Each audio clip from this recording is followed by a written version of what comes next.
teacher for 15 years. Now for 12 years I've been an evangelist, and I travel around and speak on creation, evolution, and dinosaurs. And it's an honor to be here in Coeur d'Alene, Idaho. My first time to preach in your city. How many have been to one of my seminars before or have seen one of the tapes before? Oh, quite a few, okay. How many have not? And how many do not understand the question so far? Okay, that's what I thought. Well, great. It's an honor to be here. I tell folks right up front before I get started too far, because I don't want anybody sneaking up on me, I believe the Bible is the infallible, inspired, inerrant Word of the living God. I believe it from cover to cover. I even believe the cover on mine. It says Kent Hovind. I believe that. And what I try to do in my seminars, I have 3 distinct goals. Number 1, I want to strengthen your faith in the Word of God. Number 2, if you're not saved, I'm going to try to get you saved. I'm after you. I'll tell you right now, I'm after you. Okay. Number 3, if you're saved and you're not doing much for the Lord, then I'm going to try to make you uncomfortable. Everybody ought to find something to do for the Lord, okay? The worst of you could serve as bad examples, if nothing else. But you can all find something to do for the Lord.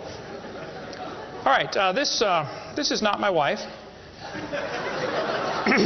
This is just a picture of her. We live in Pensacola, Florida. I've been there 12 years. We have 3 kids, 1 of each. My kids are, at this time, 21, 22, 23, a year and 2 weeks apart. We call that family planning where I come from. Got the 2 boys married off now, and as soon as I find someone to take over payments on my daughter, I'm going to be home free. So that's the plan. One of my hobbies for many years, I have been collecting science books. I like science. And you can ask any of my kids or ask my wife, when I get bored, which isn't too often around our place, I just read science books. I like science. Taught it for 15 years. Even though I'm not teaching it anymore, I still like to study. It's so many neat things to learn. And there's an awful lot of good science in these books. But folks, there are some lies in our science books. I'm not against science. I'm not against schools. I'm not against teachers. My brother's in his 34th year teaching public school. My mom retired from teaching public school. There's an awful lot of good, godly teachers in the system. But there's some poison in these books. We're going to cover some of that tonight. Richard Dawkins, who hates creationists, said, "It is absolutely safe to say that if you meet someone who claims not to believe in evolution, that person is ignorant, stupid, or insane, or wicked." Well, Richard, let's send you a copy of this tape, because I'm going to show you 100 reasons why evolution is so stupid. We need to define a few terms, okay? According to the dictionary, stupid means lacking normal intelligence, foolish, silly, a stupid idea, dull and boring. I think evolution is stupid. Now, my mama used to get mad at me when I used that word, so it's a little hard for me, but Bill said, "Brother Hovind, I want you to preach on 100 reasons why evolution is stupid." Okay, Bill, well, you asked for it, so here goes, all right? Let's define some other terms now. The word evolution has at least 6 different meanings, and I've done 58 debates now, and if you're going to get into a debate on evolution with anybody, you better first define what you're talking about, because this is a very slippery term, okay? First, we have cosmic evolution. That would be the Big Bang. There is no evidence whatsoever for that. We'll get into that in just a moment. Then we'd have to have chemical evolution. See, the Big Bang supposedly made hydrogen. Well, how did we get 92 elements, plus the synthetic ones? I mean, how did the chemicals evolve? They don't talk about that much, but that would have to happen. Thirdly, we'd have to have stellar and planetary evolution. Did you know the stars would have to evolve? There's an awful lot of stars out there, folks, but nobody's ever seen one form. There's enough stars out there that everybody on Earth can personally own 2 trillion of them. We've never seen one star forming. We see them blow up from time to time. It's called a nova or a supernova. We've never seen one form. One professor told me one time, he said, "Well, we calculated in the laboratory that if 20 stars explode near each other, it'll produce enough energy to make a brand new star." I said, "Well, that's brilliant. You got to lose 20 to gain 1. You ought to run for Congress. You could help those guys borrow their way out of debt." Man, first place, that's all theoretical. We've never seen it happen, okay? And I think it is scientifically impossible. See, then we'd have to have organic evolution. That would be the origin of life. How did life get started from non-living material? Now, according to the evolution theory, that would have to happen somewhere along the line, long ago and far away. Life had to come from non-living material. And yet, we've never seen that happen. There is no evidence that it can happen. We'll talk about that in a minute. Fifthly, we would have macroevolution. That is where an animal changes into a different kind of animal. Nobody's ever seen a dog produce a non-dog. But the evolutionist believes a dog came from a rock. if you go back far enough in time, 4.6 billion years. Finally, we have microevolution. Now, I don't like this word, okay, because it gets people confused. I think we ought to just call it a variation. But microevolution happens, folks. That is a fact of science. Animals produce a variety of offspring, but it's always the same kind. The first 5 definitions of evolution are stupid. It doesn't happen. It's certainly not part of science. It's something you have to believe in. They teach the kids it all started with a big bang 20 billion years ago. A big bang. I like to ask them some simple questions. What exploded? And where did it come from? And where did the energy come from? Et cetera, et cetera. According to the Big Bang Theory, it all started with a little tiny dot and exploded and spread out over all the universe much faster than the speed of light. Well, the Big Bang Theory, as we'll see in a minute, is stupid. I don't know of a better way to say it. I'm trying to be nice to them, but it is just stupid. The Big Bang idea started with a Belgian astronomer named George something, can't pronounce his last name. George said that this original matter was no more than a few light years in diameter. At the very least, that would be 2, or about 12 trillion miles. So they started off teaching a spot 12 trillion miles across was what exploded. Well, they revised that down. In 1965, they said, no, it was only 275 million miles across. Well, that's way down from 12 trillion. 1972, they said, no, it's only 71 million miles across. I don't know how they know this stuff, but this is what they taught, okay? 1974, they said it was only 54,000 miles across. 1983, they said it was the trillionth the diameter of a proton. Now they're saying it's nothing at all. Nothing exploded. And here we are. This is what the textbooks teach. 18 to 20 billion years ago, all the matter in the universe was concentrated into one very dense, very hot region that may have been much smaller than a period on this page. That's stupid. This one says, all of the matter and energy someday will once again be packed into a small area, no bigger than the period at the end of this sentence. Then another Big Bang will occur. It happens every 80 to 100 billion years. So you can forget about global warming. We're going to get squished. Now, this textbook author was brilliant. I could not believe how smart this guy was. He said, boys and girls, nothing really means nothing. You have to be at least that smart to write a book. He said, not only matter and energy would disappear, but also space and time. However, physicists theorize that from this state of nothingness, the universe began in a gigantic explosion. What? Yes, boys and girls, you see, nothing exploded, and here we are. Now, who can argue with logic like that? Man, they even put this in major science journals like Scientific American. This fellow said, the observable universe, that would be us, could have evolved, there's that word again, you got to watch that one, okay, 6 meanings, from an infinitesimal region. In the Greek, that means a dot. It's then tempting to go one step further and speculate that the entire universe evolved from literally nothing. They call that science and put it in a science book. I would call that stupid and put it in the garbage. This is what the books teach. I collect them. I've got hundreds and hundreds of these books from countries all over the world, clear back from 1890s up until the 2001 textbooks. They're teaching this kind of stuff, folks. This one says, all the matter in the universe was drawn into this little tiny dot. And it spun faster and faster. This is what they teach the kids. Some kids doing this for homework tonight, right? It spun faster and faster. One day, it exploded. Big bang. I was talking to a professor from Berkeley one time. I was sitting on the airplane next to a professor from Berkeley University. I don't know if you folks here in Idaho ever heard of Berkeley or not. But Berkeley is not a Bible college. So we got talking about the Big Bang, and he said he believed in the Big Bang Theory. I said, yes, sir, I figured that. You have to teach it at Berkeley. I said, tell me, sir, how did the universe get here?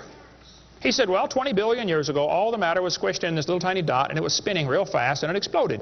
Big bang. And pieces flew off and became the galaxies and the sun, the moon, the stars, and finally, you know, people. Here we are. I said, sir, could I ask you a couple questions, please? You know, one of my favorite things to do in life is asking questions to people who believe in evolution.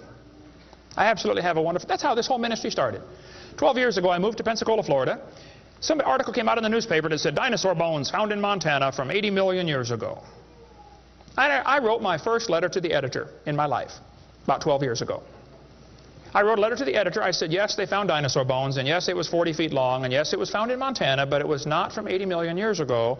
This one probably drowned in the flood in the days of Noah, 4,400 years ago. And you would have thought I shot the sacred cow. Actually, I did. Boy, there began to be quite a battle in the newspaper, letters to the editor flying back and forth, and finally a university called me and asked me to do a debate with one of their professors. Well, I'd never had a debate in my life except with my wife, and I lost those every time. So I was not excited about debating. But I said, well, how do you do it? What do you want? And the guy said, well, you send us 30 questions, and the other guy will send in 30 questions, and we'll discuss those questions for the debate. I said, okay. So I sent him 30 questions. I thought they were perfectly legitimate, fair questions. I said, a woodpecker's tongue goes all the way around the back of his head and comes on top of his left eyebrow, left nostril here. Would you please show me any fossils that have been found, intermediate species between a normal bird and a woodpecker, with his tongue going all the way around his head? What evidence do you have of how this evolved?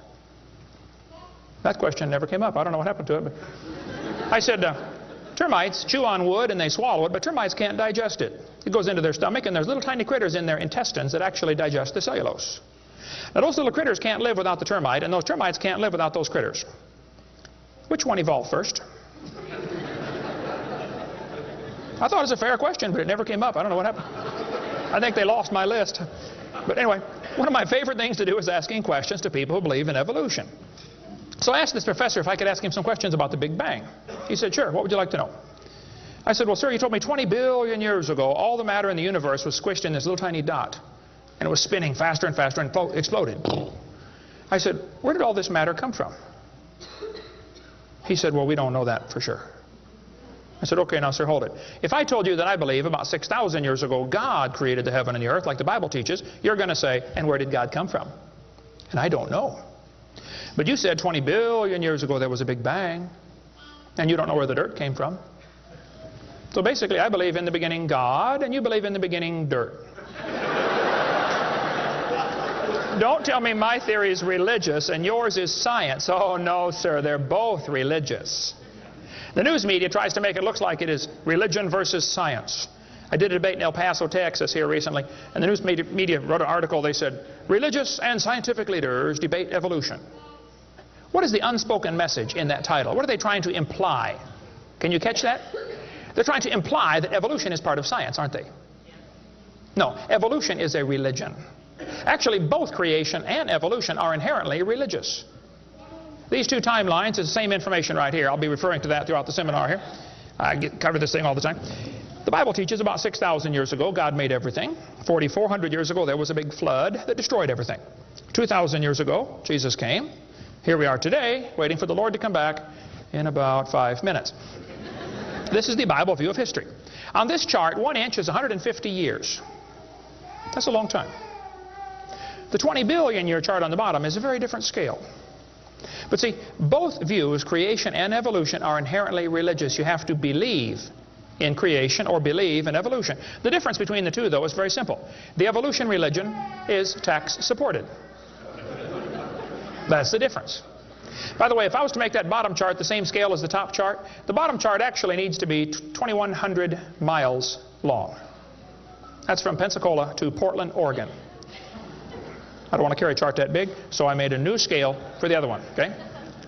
If they want to believe it happened long ago and far away, they're welcome to believe that, but that's not science. Evolution is a religious worldview, and I think it is stupid. So I asked the professor, where did the matter come from? He said, I don't know. I said, well, sir, would you please tell me where the laws came from? The universe is run by laws, gravity, centrifugal force, inertia. Who gave the laws? He said, we don't know that either. I said, sir, could you tell me where the energy came from? You know, it takes energy to make a big bang. Who bought the gas to run this machine anyway? He said, we don't know that either. I said, sir, could I ask you another question? He said, sure. What else would you like to know? Else? What do you mean else? You haven't told me nothing yet. I said, does Berkeley have a merry-go-round? How many of you know what a merry-go-round is? You go round, round, round till you puke, okay? He said, no, we don't have a merry-go-round at Berkeley.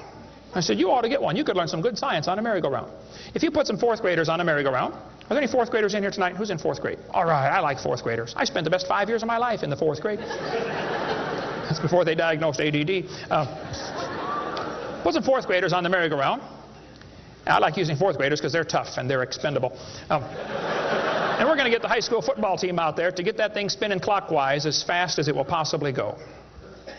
Now, if you have a digital watch, you may not know what clockwise means. I'll explain it later. We're going to spin the merry-go-round clockwise. The kids are going to go through 4 phases. They start off in phase 1. They're screaming at the football players. Come on, let's go, faster, faster. Can't you go any faster? You get up around 30 miles an hour. The kids enter phase 2, where they stop screaming. They just quietly concentrate on trying to hang on for dear life. You get up around 60 miles an hour. The kids enter phase 3, where they start screaming again. But now they're screaming, stop, stop, please, slow down. Don't stop, though. Keep going faster and faster. When you get to about 100 miles an hour, you should enter phase 4. That's where the kids begin to fly off the merry-go-round. Now, when this happens, you will notice a very interesting phenomena of physics. If the merry-go-round is going clockwise, when the kid flies off, the kid will be spinning clockwise until he encounters resistance, like a tree or telephone pole. That's because of a law in physics known as the conservation of angular momentum. You see, if a spinning object breaks apart in a frictionless environment, the fragments will all spin the same direction. It's very simple. It's because the outside is moving faster than the inside. And so it keeps the same direction of spin. The professor said, yes, I understand about the conservation of angular momentum. I said, well, good. I'd like to ask you a question then, sir. If the whole universe began as a swirling dot, like you said, why do 2 planets spin backwards? He said, that's interesting. I said, no, that's more than interesting. It's kind of hard on your Big Bang Theory. Not only that, 6 of the moons are spinning backwards. Why? He said, I don't know. Why do you think they're going backwards? I was hoping he was going to ask that. I said, well, sir, I believe it's very simple. You see, I believe in the beginning God created the heaven and the earth, and God did it that way on purpose, just to make the Big Bang Theory look stupid.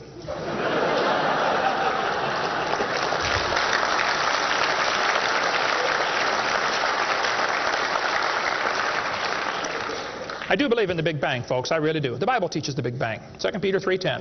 It says, the heavens shall pass away with a great noise. In the original Greek, that's a Big Bang. So there's going to be a Big Bang. It just didn't happen yet, that's all. So kids, if you go to school and some professor says, do you believe in the Big Bang? You should say, yes, I do, and you better get saved and get ready for it. The Big Bang is coming soon to a city near you. By the way, if the Big Bang Theory were true, the matter would be evenly distributed. But it's not. It's lumpy. They're called galaxies. And in zillions of miles and nothing called voids. And to try to salvage the dumb Big Bang Theory, they've got all these wild theories of why isn't the matter evenly distributed? They'll say, well, maybe there's black holes, or maybe there's antimatter. They got all this stuff. It's all trying to rescue this crazy Big Bang Theory. And it's a dud, folks. It didn't happen. There are zillions of stars out there. I mean, lots and lots of stars. And we haven't even seen them all. If star births, they ought to at least equal star deaths, and they don't. We see a star blow up about every 30 years. It's called a nova or a supernova. Well, then how come there are only 300 dead stars out there that we can see, supernovas? It's only a few thousand years worth, isn't it? There ought to be trillions of them, if evolution were true. This fellow said, I have a little hesitation in saying that a sickly pall now hangs over the Big Bang Theory. Yep. I think it is stupid. Now, if you want to believe it, that's fine. I don't care what anybody believes. That doesn't bother me. But see, the problem is they want to use my tax dollars to teach that to your kids in our schools. And that's where the problem comes in. Okay? If you want to believe in the Big Bang, just enjoy yourself. But keep your religion at home. Okay? Because it is a religion. Then they tell the kids the earth formed from a hot molten mass 4.6 billion years ago. This is part of the theory, and it's in all the textbooks. 4.6 billion years ago, earth cooled down, formed a rocky crust.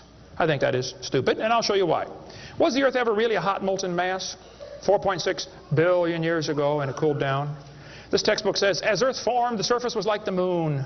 There were hot pools of bubbling lava. I don't think so. My Bible says the Spirit of God moved upon the face of the waters. So the earth was not created a hot molten mass. It was created under water, which means it has to be less than 212 degrees Fahrenheit or 100 degrees centigrade, or it wouldn't be water, it'd be steam. So the earth was never a hot molten mass according to Scripture. Then when you look in the granite rocks, you find little tiny halos made of polonium. Now these polonium halos are absolutely amazing. Robert Gentry, a friend of mine from Knoxville, Tennessee area, he has been studying radiopolonium halos for a long time. I met him back in the year 2000 and went down to his laboratory and I got to see some of the halos through the microscope. These little polonium halos are interesting because they have a half-life of less than a few minutes.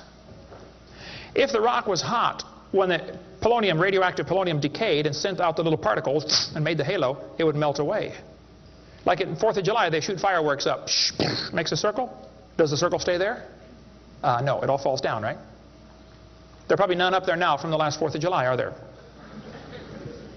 You'd have to freeze the whole atmosphere to keep that sphere in place.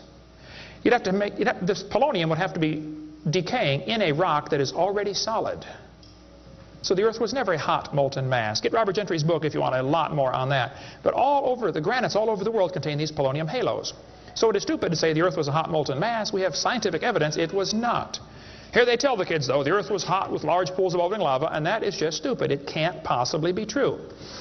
Then they tell them life got started about 3 billion years ago. See, according to the theory, 20 billion years ago there was a big bang. 4.6 billion years ago the Earth cooled down, formed a hard rocky crust, and it rained on the rocks for millions of years and turned them into soup. And the soup came alive about 3 billion years ago. This is what the books teach. This fellow says, both the origin of life and the origin of major groups of animals remains unknown. How did life get started anyway? Well, this textbook tells the kids, oceans formed as it rained on the rocks for millions of years. Yes, boys and girls, millions of years of torrential rains created great oceans. And swirling in the waters of the oceans is a bubbling broth of complex chemicals. Progress from a complex chemical soup to a living organism is very slow. Well, I guess it is. It's totally stopped. Doesn't even happen. That's how slow it is. This one says the first self-replicating systems must have emerged in this organic soup. Was your great-great-great-great-great-great-great-great-great-great-great-grandpa soup? I think that's stupid, okay? Now, if they want to believe it, that's fine. I don't care what they believe, but don't call it science.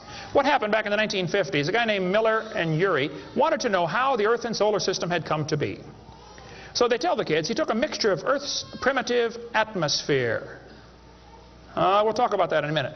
He never proved how life originated, but he did add evidence to the theory that life could have started by itself. Well, is that true? Now, did he really do that? Well, let's just study the facts here.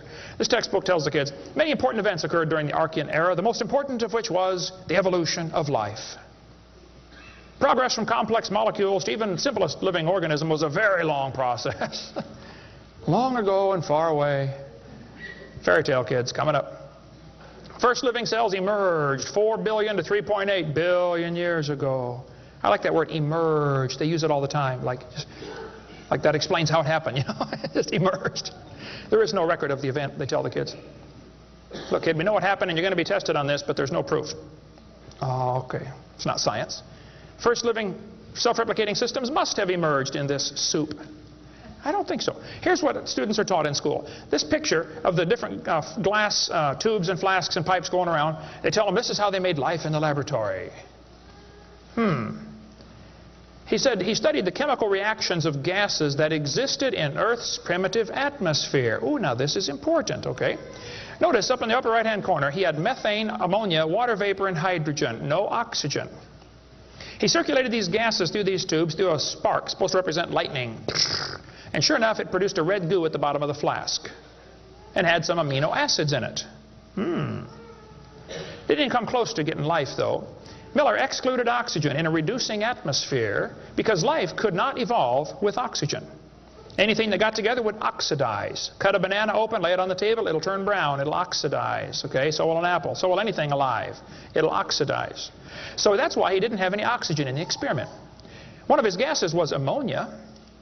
Well, this creates a real serious problem because ammonia is destroyed by UV light. And UV light must be blocked by ozone, which is made from oxygen. I got a problem here. This textbook says several billion years ago, Earth's atmosphere had no free oxygen. Well, that's just simply not true. Ozone is made from oxygen, and it blocks UV light, and ammonia, one of the gases needed for the experiment, is destroyed by UV light. So life cannot evolve without oxygen. But also life cannot evolve with oxygen. Well, I got a solution for that one. It didn't evolve. And by the way, the Earth has always had oxygen, even more than it does today, okay? Air bubbles are often found trapped in amber, like the movie Jurassic Park, you know, where they drilled in and got the mosquito blood. These air bubbles, though, have 50% more oxygen than we do right now. We cover more on that on my video series, videotape number 2, about what the pre-flood world was like and why they lived to be 900 on the blue series of tapes out there on the table. But this textbook says the mixture at the bottom of the flask was rich in amino acids. Oh, come on. That is stupid. It was not rich in amino acids. Let's tell the kids what they really found, okay?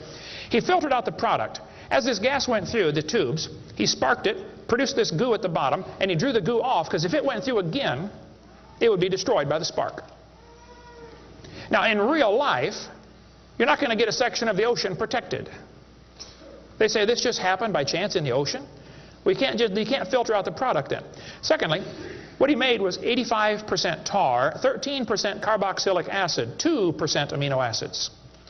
So 98% of his mixture was poisonous to life. I would not call that a success. And there are 20 different amino acids, sort of like 26 letters in the alphabet. There are 20 amino acids. Those amino acids go together to make proteins, like letters go together to make sentences. Mostly he made just 2 of these amino acids. And they bond with the tar and the acid very quickly, more readily than with each other. It was a failure as an experiment. Amino acids are like letters of the alphabet, sort of like building blocks. You have to have a bunch of amino acids to make a protein. Then you have to have a bunch of proteins to make a cell. And you got to have a bunch of cells to make an organism. And one cell is more complex than a space shuttle. And all he got was a couple of the amino acids. That's like me dropping toothpicks, and I happen to make a few letters of the alphabet. That's possible, isn't it? Toothpicks could fall in the shape of a T, or an H, or an I, or an E. That's possible. But if I'm able to drop toothpicks and produce a few letters of the alphabet, should I therefore conclude that nobody wrote Webster's dictionary? The difference between making a letter with toothpicks and making Webster's dictionary is about like making an amino acid and making a living cell. He didn't come close to making life. He made the equivalent of a few letters, and he actually needed to make huge books. And half of his letters were backwards, left-handed. This creates a real problem, since the simplest proteins, the smallest proteins, have 70 to 100 amino acids, all of them left-handed. This really compounds his problem. RNA and DNA are all right-handed molecules, and they are unbelievably complex. And hundreds of these amino acids must combine to make a protein, and this has to be in a precise order.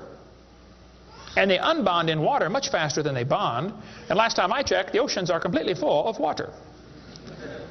So Brownian motion is going to drive them away from each other, not together. It just isn't going to work. He did not make life in the laboratory.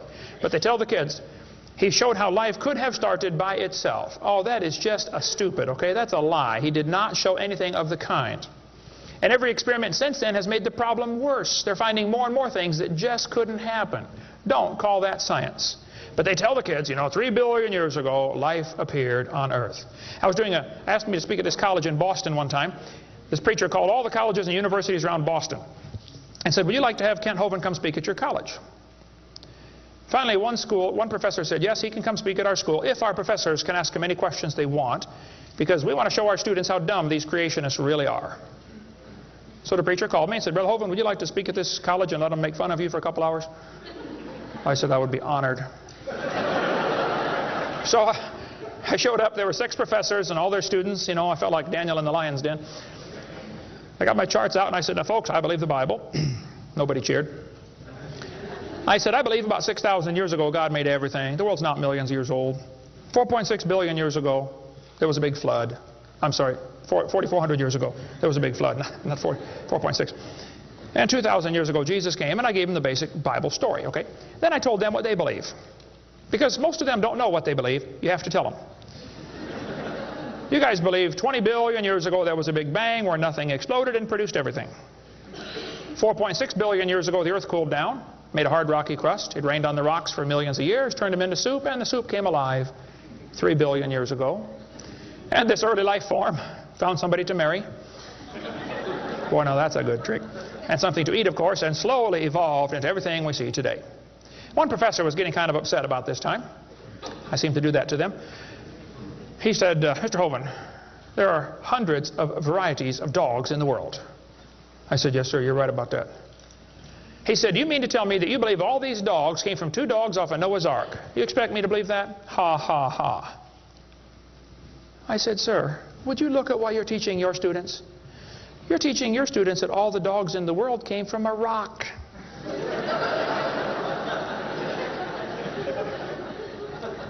I had one woman, come to me after a debate one time.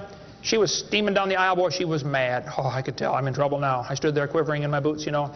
She walked up and she said, tonight you said we believe we come from a rock. We do not believe that. I said, well, ma'am, calm down just for a minute. I said, do you believe in evolution? She said, yes, I do. I'm a professor here at the university. I said, well, would you please tell me then where we came from? She said, we came from a macromolecule. I said, where did that come from? She said, from the oceans, from the prebiotic soup. I said, where did that come from? She said, well, it rained on the rocks for millions of years. And you could see it was slowly dawning on her. I do believe I come from a rock, don't I?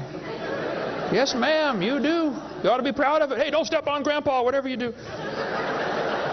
Look, that's stupid, okay? There's no kind way to say it. There's a great book dealing with some of the flaws in the Miller experiment. If you want more on that for your kids to study out there on the table, get the book Icons of Evolution. Then they tell the kids that these plants and animals, not only did life evolve from non-living material, then this life had to learn to reproduce itself. Why would any organism want to reproduce more of its own kind when that's only going to increase competition for the food supply? Why didn't they instead evolve the ability to live forever and be happy? Huh? You ever think about that? I was in a debate one time, and we had question and answer time at the end. The student stood up and he said to the evolutionist, he said, sir, how did male and female evolve? The professor got up and he said, well, that is a giant mother may I step in the evolution story. A mother may I step? This is science. Wow. Ah, well. So according to them, you know, for the next few billion years or hundreds of millions of years, you know, life learned to produce something other than its own kind. Of course, today everything only produces its own kind, but they say long ago and far away, they were able to do something different. Textbooks will say we started like a bacteria and slowly evolved to a human. I think that's stupid. But if you want to believe that, that's perfectly fine. Those trees of life that they put in the textbooks for your kids are a bunch of nonsense. And even evolutionists will admit that. Stephen Jay Gould, a Marxist professor at Harvard University, he says that evolutionary trees that adorn our textbooks are not the evidence of fossils. It's only inference. We infer, we imply, we hope it happened this way. This textbook says, all the many forms of life on Earth today are descended from a common ancestor. What? You mean the birds and the bananas have a common ancestor? Isn't that what he says? Found in a population of primitive unicellular organisms. Well, in the first place, there's no such thing as a primitive unicellular organism, okay? One single cell is more complex than a space shuttle. There's no such thing as a primitive single-celled organism. We talk about that on video number 4 of our series. But he says, all the forms of life are descended from a common ancestor found in a population of primitive unicellular organisms. What were those first cells like? How do we know? What events led up to their formation? No traces of those events remain. Did you catch that? Hey kid, we know what happened, but there's no proof. Primitive, huh? This one says, the humans, mammals, birds, crocodiles, all had a common ancestor. Well, anything inside that circle is religious speculation. It is stupid. Reptiles produce reptiles, dogs produce dogs, people produce people, and there's never been an exception to that. Darwin said, though, if my theory be true, here's his book right here. You can look on page 211. He said, if my theory be true, numberless intermediate varieties must assuredly have existed. Boy, you're right about that, Charlie. I mean, to change from a rock to a dog would take a few changes. David Robb, who believes in evolution very strongly, says, in the years after Darwin, his advocates hoped to find predictable progressions. In general, these have not been found, yet the optimism has died hard, and some pure fantasy has crept into textbooks. Oh, you're kidding. Fantasy in our textbooks? Oh, yep. They tell the kids they have evidence of evolution from fossils. I don't think so. That is stupid, okay? If you find a fossil in the dirt, all you know is it died. You don't know that it had any kids, do you? And you sure don't know that it had different kids. I mean, think about it. You're in a court of law. You bring in a bone to the judge. Judge, I found this bone in the dirt. This is the ancestor of all the humans today. They would laugh at you. You don't know that that's the ancestor of anybody, do you? And why on earth would you think a bone in the dirt can do something animals today cannot do? Animals today can only produce the same kind, right? Dogs produce dogs, folks. Luther Sunderland asked all the major evolutionists, he said, where is the evidence for evolution? They all said, well, somebody else has it. We don't have it over here. So he wrote a letter to Colin Patterson. He's the director of the British Museum of Natural History. They've got the largest fossil collection in the world. He said, Mr. Patterson, I read your book on evolution. I noticed you didn't show us the missing links. Why didn't you show us the missing links? Patterson wrote back and said, I fully agree with your comments on the lack of evolutionary transitions in my book. If I knew of any, fossil or living, I would certainly have included them. I will lay it on the line, there is not one such fossil. There are no missing links, folks. The whole chain is missing. Even Stephen Gould admitted the absence of fossil evidence for intermediary stages is a persistent and nagging problem for evolution. We got the theory, we know it's true, now we just need the evidence. That's the way they think about it. Richard Goldschmidt said, maybe the first bird hatched from a reptile egg. Well, Richard, I'm sorry. I don't mean to be disrespectful, but that's stupid. See, what's happened, these guys have looked for missing links in the fossil record. They can't find any, and so they say, well, maybe evolution happened so fast it wasn't preserved. Maybe a reptile laid an egg and a bird hatched out. Well, who did that bird marry?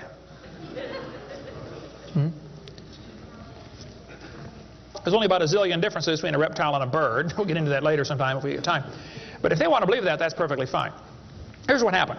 Charlie Darwin graduated from Bible college to be a preacher in the Anglican Church in 1830. He couldn't get a job, so his dad pulled a few strings and got him a job on board HMS Beagle. He's going to sail around the world and collect bugs. And while he's sailing around, he stopped off at these islands right there called the Galapagos Islands. There on those islands, Charlie noticed there were 14 different varieties of finches. Charlie studied the birds very carefully and said, you know what? I think all these birds had a common ancestor. I bet you're right, Charlie. It was a bird. And then Charlie said in his book on page 170, he said, it is a truly wonderful fact that all animals and all plants throughout all time and space should be related to each other. Now, hold on a minute. You see 14 kinds of birds, and you conclude that birds and bananas are related. That's stupid. You should conclude that those 14 kinds of birds had a common ancestor, but that's as far as it ever goes, folks, okay? I don't know of a kind way to say it, Charlie, but that's stupid. Okay, we don't ever see a bird produce a non-bird. See, dogs produce dogs, and you might get quite a variety of dogs. Roses produce roses. That is called microevolution. Now, that is a fact, folks. It happens. It is observable. It is scientific. I don't think we ought to use that word, microevolution. We should just call it a variation. But they use it, so, just so I qualify that, it's a lousy term. It gives what's called a free rider effect to the rest of the 5 religious ideas of evolution. You might get a big dog or a little dog, but you're always going to get a dog when you crossbreed your dogs. And I would go so far as to say probably the dog, the wolf, and the coyote had a common ancestor.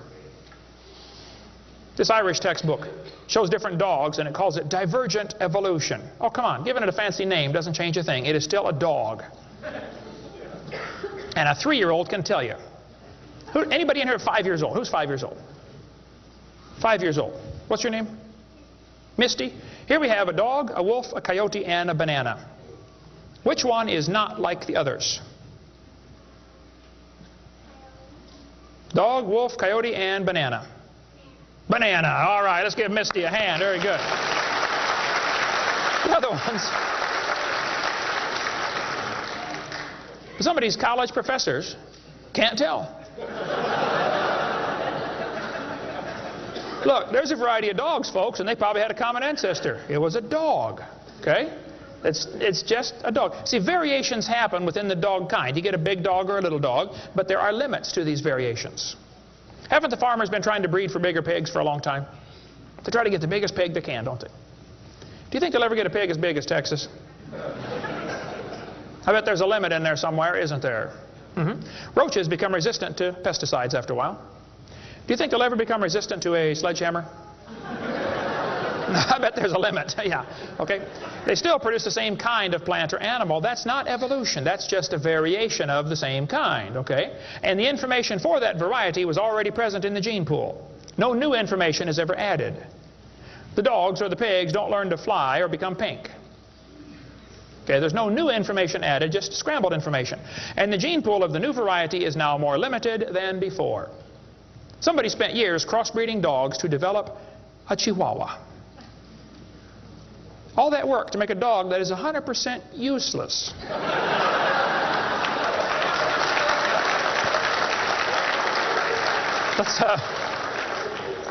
Let's turn all the Chihuahuas in the world loose back into the woods. How long would they last? They'd run up to the wolf. Yep, yep, yep, yep, yep. Crunch. Go ahead, make my day. A useless dog. Genetic information was lost when you got your variation. It wasn't added. You might have selected a certain slice of the gene pool with small dog, quick characteristics, but you didn't add anything. You selected something from the population. I come from Illinois, corn country. There are so many kinds of corn up there, they have to number them. You'll be driving down the highway. You'll see BX65, don't mix it up with XL29, something will blow up. But I'll tell you what, folks, you can crossbreed your corn from now till the cows come home, and you always get corn. You'll never get a hamster or a tomato or a whale to grow on that corn stalk, okay? It won't happen. There's a variety of cows, and they probably had a common ancestor. It was a cow. Variety of horses, no question. Probably the zebra and the horse had a common ancestor. But the kids are going to be taught in school tomorrow in your town that the horse used to have 4 toes. Well, there's some things they don't tell the kids about this Eohippus to Equus series, which has been proven wrong 50 years ago, but still is in your textbooks right here in this town. They don't tell them the original so-called horse is the size of a fox. It was a meat eater and had 18 pairs of ribs. The next one had 15 pairs of ribs. A couple of trips through the buzzsaw did that. And then it miraculously grew back 19 pairs of ribs as it evolved, and then back to 18. They also don't tell them the whole thing's been proven wrong a long time ago. Like this guy says in the biology textbook, other examples like the gradual evolution of the horse have not held up under close examination. That's a polite way of saying it's proven wrong, okay? This G.G. Simpson back in 1950 said the example of the horse family has been unintentionally falsified. They knew 50 years ago this was false. Why did they keep that in your textbooks? This whole thing was made up by Othniel C. Marsh in 1874. He picked animals from all over the world and put them in order the way he thought it might have happened. They were never found in that order. Modern horses are found in the same layers as the so-called ancient Equus or Eohippus horse. They're found in the same layer. So it can't be the ancestor, that's for sure. The ancient horse is nothing but a Hyracotherum, which is still alive today. By the way, the ribs, the toes, the teeth are very different in these animals. In South America, the fossils go exactly backwards. Instead of 3-toed to 1-toed, it goes 1-toed to 3-toed in the fossil order. They won't talk about that much, but you check it out. That's a fact, folks. They're never found in the order presented in the textbooks. 3-toed and 1-toed gray side by side. Plenty of information on the internet about that. Tulsa Zoo finally took out their display because so many folks complain, why do you have this horse evolution display in the zoo? It's been proven wrong 50 years ago. Take it out.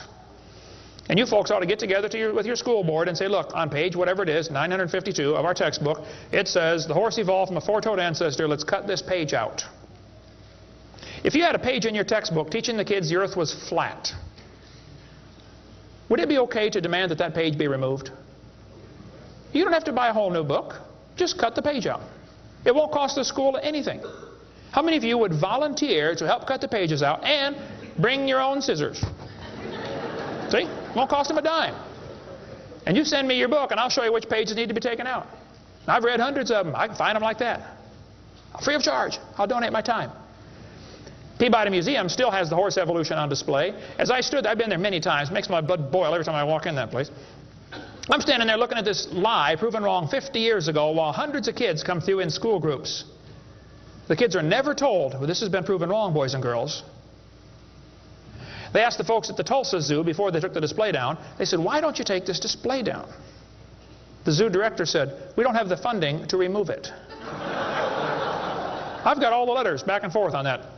Man, Folks, there's quite a variety of horses today, okay? There's big horses and little horses. I was in Baton Rouge, Louisiana a few months ago. Got to see where they raised the 30-inch tall horses. I mean, my dog's bigger than that. What do you do with a 30-inch horse?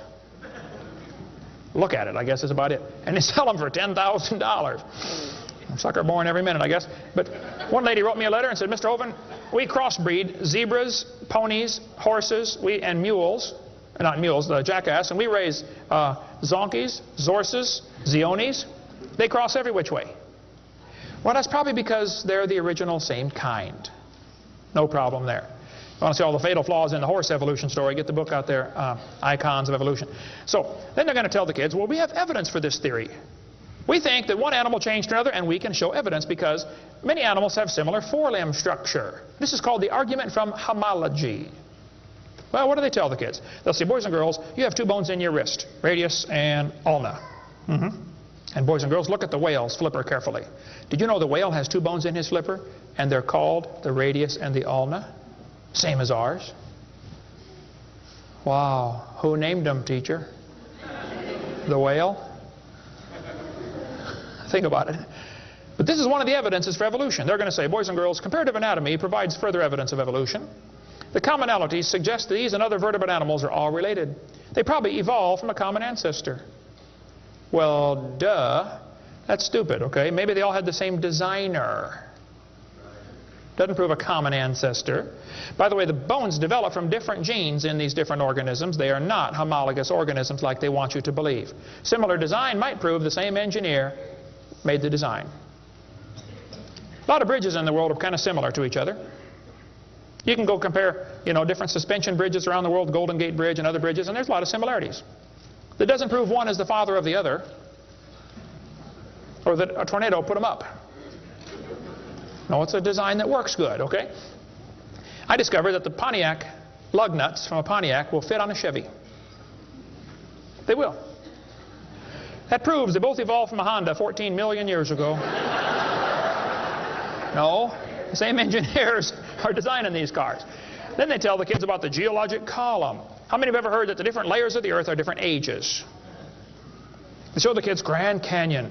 Yes, boys and girls, this one says, over millions of years, the Colorado River has carved the Grand Canyon from solid rock. I'm sorry, but that is stupid, okay? I'll explain why. Kids, you need to learn this. This is a very simple thing to learn, and you'll go through life much further than many of these professors go. Make yourself 3 columns. Facts are in the middle. It's a fact Grand Canyon exists. The evolutionist has an interpretation of that fact, and the creationist has an interpretation of the fact. Now, it's not part of the fact, it's an interpretation of the fact. The evolutionist says the canyon formed slowly by a little bit of water and lots of time. The creationist says, oh no, we think it formed quickly by lots of water and a little bit of time. It's a fact the earth has sedimentary layers. That's not a question. How did they get there?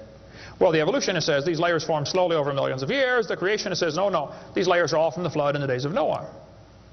Now, it seems like the professors are always trying to erase the line between their interpretation and the fact and make their interpretation part of the fact column, and it's not. And I think I can demonstrate Grand Canyon was not formed by the Colorado River. I was in a debate recently, and this professor said, Dr. Hovind, you're so stupid. Obviously, it took millions of years to form the Grand Canyon.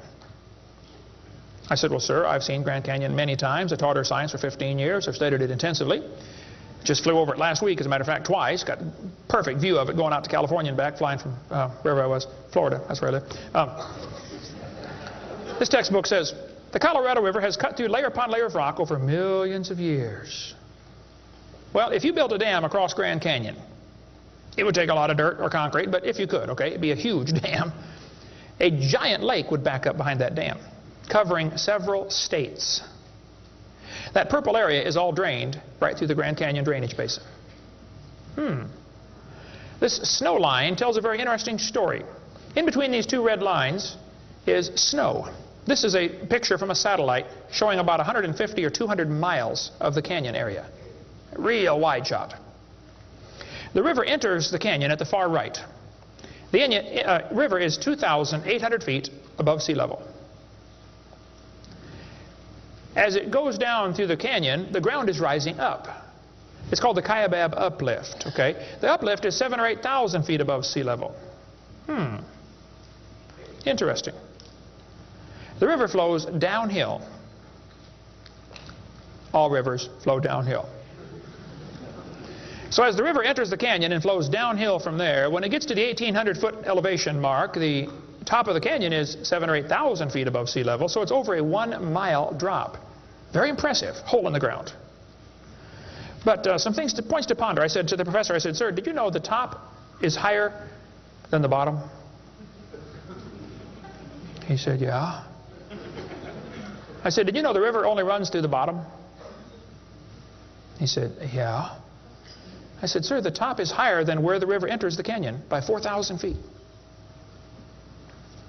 Rivers don't flow uphill. There's no delta. Where's all the mud that washed out?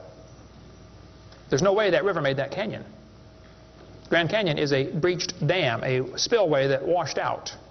There was a lake probably for some length of time after the flood and got too full and all that water went roaring through there. Probably carved that canyon out in a couple of weeks. Not millions of years. Absolutely impossible for that river to have made that canyon. We cover lots more on that on videotape number 6 of our series. But they tell the kids, the Colorado River made this canyon slowly over millions of years. I'm sorry, that is stupid. That can't possibly be true. They need to learn the facts. Charlie Lyell, back in 1830, he was a lawyer from Scotland. Somebody calculated one time that if all the lawyers in the world were laid end to end around the equator, we would all be better off. Charlie Lyell hated the Bible. In 1830, he wrote this book right here. Oh, I got it down on the table. I picked up the wrong one. Principles of Geology. Here it is on this table. Charlie Lyell wrote this book, 1830. In this book, he mocked at scriptures. He hated the Bible. You can see it mocking all through they're here. In here, he and other fellows back in that time, Cuvier, Stratus Smith, and some of these guys, they invented the geologic column. How many have ever heard of the geologic column before? They say each of the layers is a different age, you know, Cenozoic, Mesozoic, Paleozoic, Archeozoic, all them Zoic boys.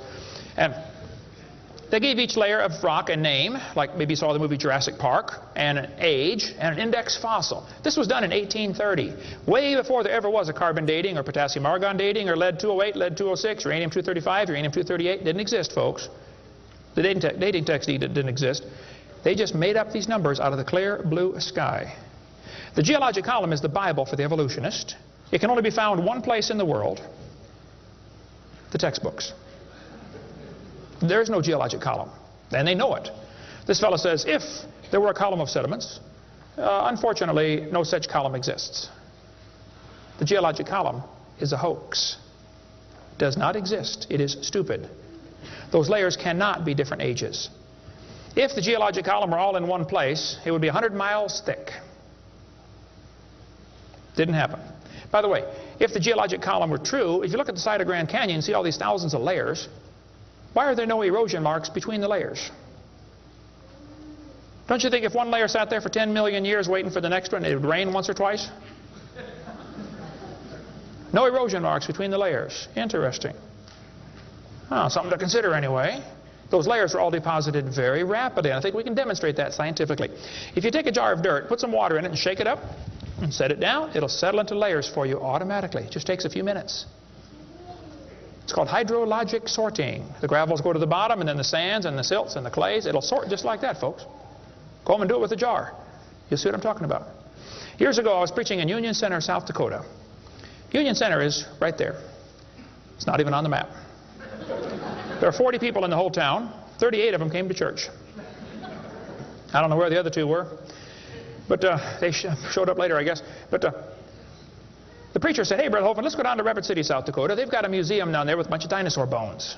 I said, "All right, I like dinosaurs. Let's go." So we all drove down to the museum. The guide met us at the door. He said, "Would you like me to give you a tour?" We said, "That would be great, sir."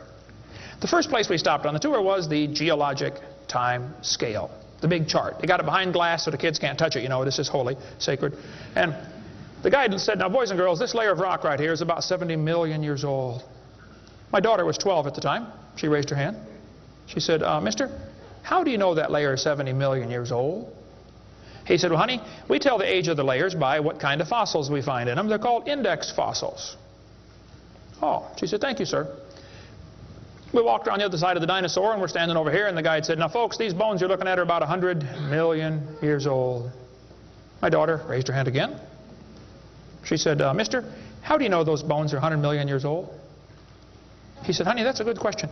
We tell the age of the bones by which layer they come from. She said, excuse me, sir, but when we were standing over there, you told me you knew the age of the layers by the bones, and now you're telling me you know the age of the bones by the layers. She said, isn't that circular reasoning? I thought, wow, a chip off the old block. That guide had the strangest look on his face. It was almost as if he were thinking.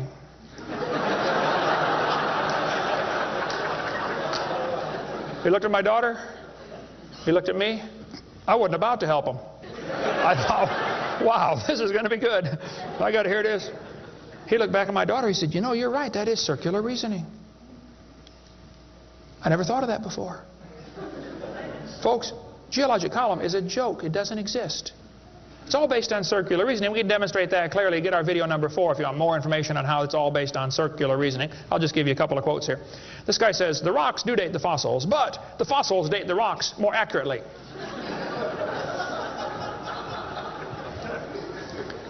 Stratigraphy cannot avoid this kind of reasoning if it insists on using only temporal concepts because circularity is inherent. You have to use circular reasoning to get it right. Well, that's stupid. And you don't need to be too bright to figure out that's stupid, okay? This geologic column contains limestone scattered all throughout the geologic column. I like to ask him the question, I say, fellows, you have limestone scattered all through this column. How do you know the age? It's all limestone. I mean, if I handed you a piece of limestone, how would you know if it's 100 million year old Jurassic limestone or 600 million year old Cambrian limestone? I mean, how would you tell the difference? There's only one way they can tell, by the index fossils. That's how it's done, folks. That is stupid. Because those fossils don't count for anything, as we'll see in a minute. They tell the kids each of these layers is a different age. 100 million, 200 million, 300 million, real impressive, huge numbers. Now, Charlie Darwin did not like round numbers. He wanted to be more precise. He said the Wealdian deposits are 306,662,400 years old. Now, okay, Charlie, I think that's stupid. Those layers are not different ages, folks. All over the world we find petrified trees standing up, running through multiple rock layers. Now, if you get a petrified tree standing up, running through different rock layers, I don't think it's smart to say those layers are vastly different ages. Petrified trees in the vertical position, they find them all over the world. Okay, here's one from Alabama. Come out of a seam of coal through 20 feet of rock into another seam of coal.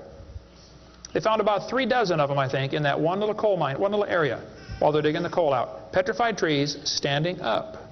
Cookeville, Tennessee, they found a bunch of them. This one's 30 feet tall, standing up. Joggins, Nova Scotia is famous for their petrified trees standing up in the vertical position. All over the area there, folks. Those trees did not get slowly covered by the sediments over millions of years. They would rot and fall down. Sometimes the petrified trees are upside down, running through many rock layers. Scientists estimate at the bottom of Spirit Lake in Mount St. Helens there are now 20,000 trees that were blown out by the volcano. Thousands of them are standing up in the bottom of the lake, already buried 15 feet deep in mud. None of them grew there. Those trees are going to petrify. Only takes a few years to petrify a piece of wood. In the laboratory, it can be done in 24 hours. We cover lots more on how fast things can petrify in videotape number 6 of our series. But they dug up a guy, they buried this doctor in Tennessee. 14 years later, his wife died. When they went to dig the grave, water soaked into her grave. And they said, oh, we can't bury Grandma there. So they dug a hole on the other side. Water soaked in. So they dug a hole and buried Grandma somewhere else. And then the kids got worried about Grandpa, and so they went and dug up his grave. The arms had rotted off, but the rest of the body had petrified in 14 years, turned to stone from water running through the coffin. I got tons of material on how fast things can petrify. Those layers are not different ages. They all formed in one big flood in the days of Noah. To tell the kids the layers are different ages is stupid. That just simply is not true. So what about carbon dating and potassium argon dating and rubidium strontium dating and lead-208, lead-206, uranium-235, uranium-238? Well, we'll cover that after a quick break here. Show you some ways that this is just stupid, okay? That's not a way to tell the age of anything. We're going to give you some more evidence that evolution is stupid. Now, if you want to believe in it, that's perfectly fine. I don't care what you believe in. But the devil is laughing at you for believing in that. He has you fooled, and he is laughing at you. Okay? If you want to believe you came from a rock, well, you just enjoy yourself. But that's not science. God made this world. God loves you. God has a plan for your life. And if you don't want it, well, that's your business. But God loves you, and He wants you to come to heaven. And if you'd like to find out how to go to heaven, come see me. I'll be glad to show you. I'm going. It's not because I'm good. If I get what I deserve, I'm in serious trouble. But I've been forgiven by the blood of Jesus Christ. You can have the same thing. After the break, we'll show you some more things that make evolution stupid. Coming up next. Thank you.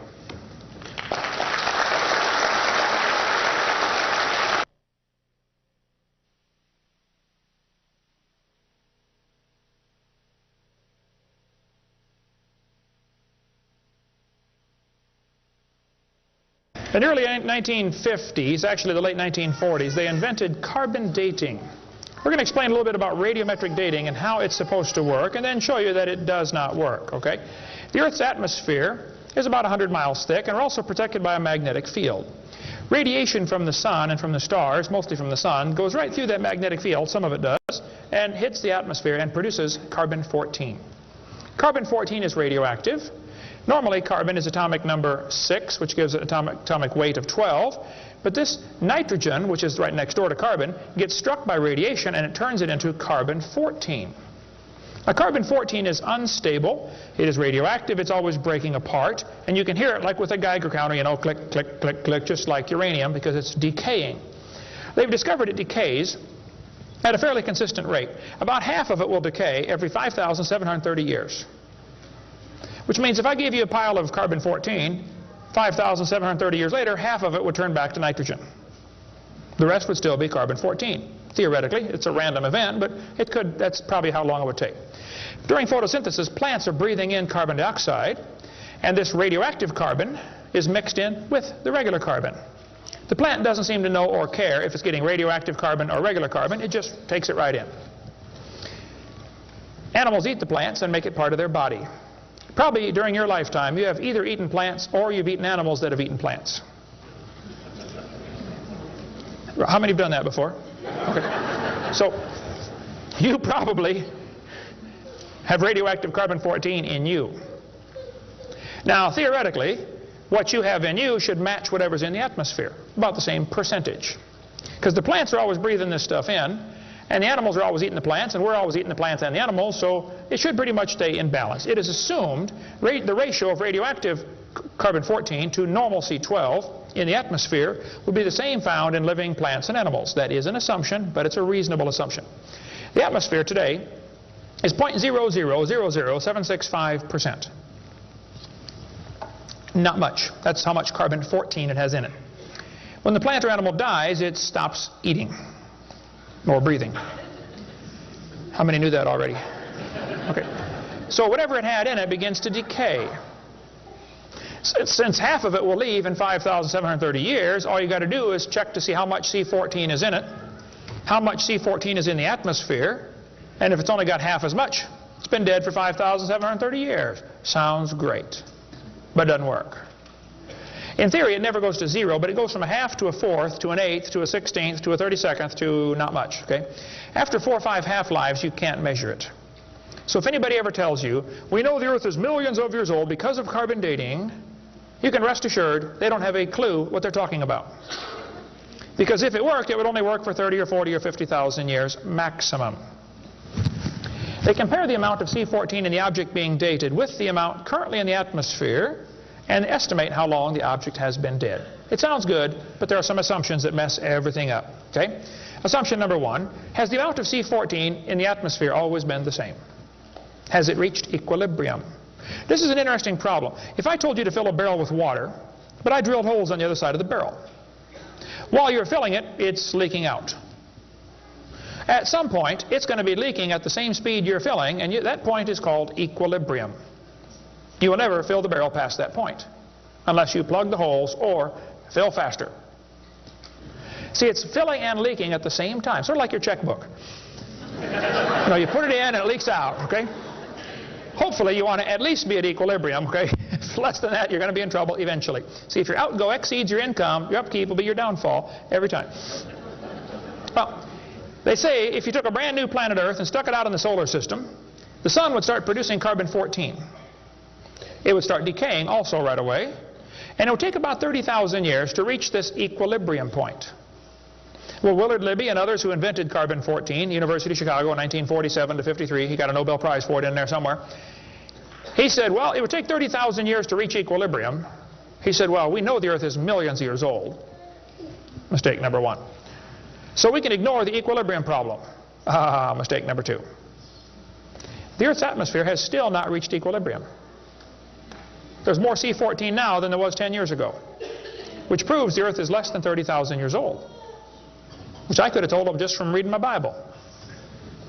See, if an animal is still alive, be it plant or animal, okay, it should have about 16 clicks per minute on your Geiger counter per gram if it's 0 years old. Actually, 0 years dead. If it's getting only 8 clicks per minute, then it's 5,730 years old. If it's giving you 4 clicks per minute, it's gone through 2 half-lives. It's 11,000 years old. If it's 2 clicks per minute, it's 17,000 years old. This is how they date it.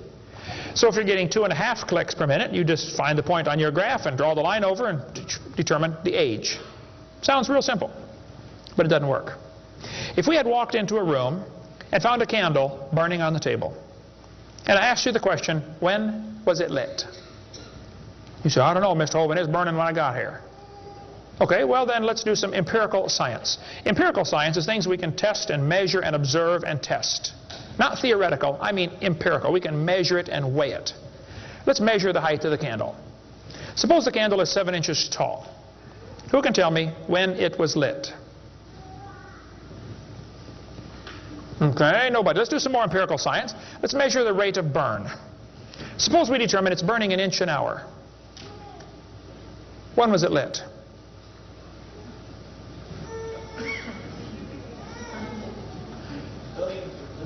Billions of years ago. You're going to have a hard time telling me unless you're willing to make some assumptions. How tall was it when it started? Oh, we don't have any idea. Has it always burned out at the same rate? Oh, we don't know that either, do we? You find a fossil in the dirt, you can measure how much C14 is in it. Very accurately, by the way. And you can measure how fast it's decaying. That's just like measuring the height of your candle and how fast it's burning. Now, when did that animal die? You don't have a clue. Unless you're willing to assume that the C14 when it was alive is the same as we have today, and assume the rate of decay has always been the same down through history.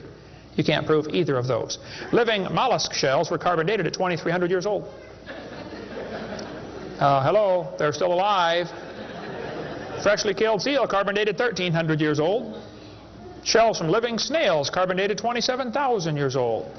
That's stupid. He's still alive, okay? I know snails are slow, but 27,000 years, he'd be dead, okay? One part of a mammoth is 29,000 years old, another part's 44,000. One part of Dima was 40,000 years old, another part was 26,000, and the wood next to it is 9,000. The lower leg of a mammoth is 15,000 years old, the skin is 21,000. 2 mammoths found side by side in Alaska, one is 16,000, one's 22,000. Which number is right? Living penguins, carbon dated 8,000 years old. 11 human skeletons, the earliest known human remains in the Western Hemisphere, were dated by accelerator mass spectrometer. All 11 dated about 5,000 radiocarbon years. Lava from a 1801 Hawaiian lava flow was 1.6 million years old. Well, hello is not even 200. Another volcano erupted in Hawaii in 1959. When they dated the lava, it was 8.5 million years old. At least potassium argon dating for that, not carbon. Mount Etna in Sicily, I climbed Mount Etna when I was over there some time ago, erupted in 1972, 350,000 years old.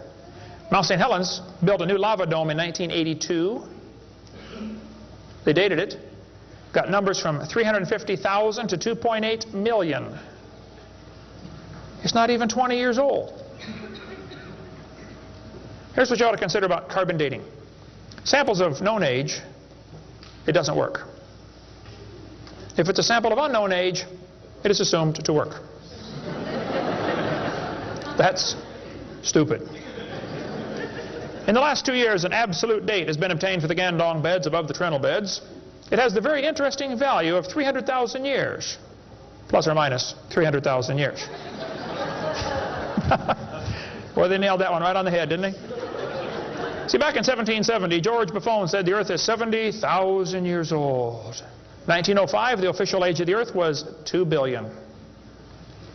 When they went to the moon, they said the Earth and the moon are 3.5 billion years old. 3.5 billion, dated with potassium argon dating. Now they're telling the students it's 4.6 billion years old. Let's see, that means the Earth is getting older at the rate of 21 million years per year. That's 40 years per minute. Aging rapidly, folks. That's stupid, okay? All they do is add more time to make the theory look more reasonable. Long ago and far away. And when you prove it couldn't happen, they say, well, it was longer ago and farther away. Then they're going to tell the students one of the evidences for evolution is embryology. Now, there aren't too many things about this whole theory that make me angrier than this, so I'm going to try to stay calm and cool and collected while we discuss this.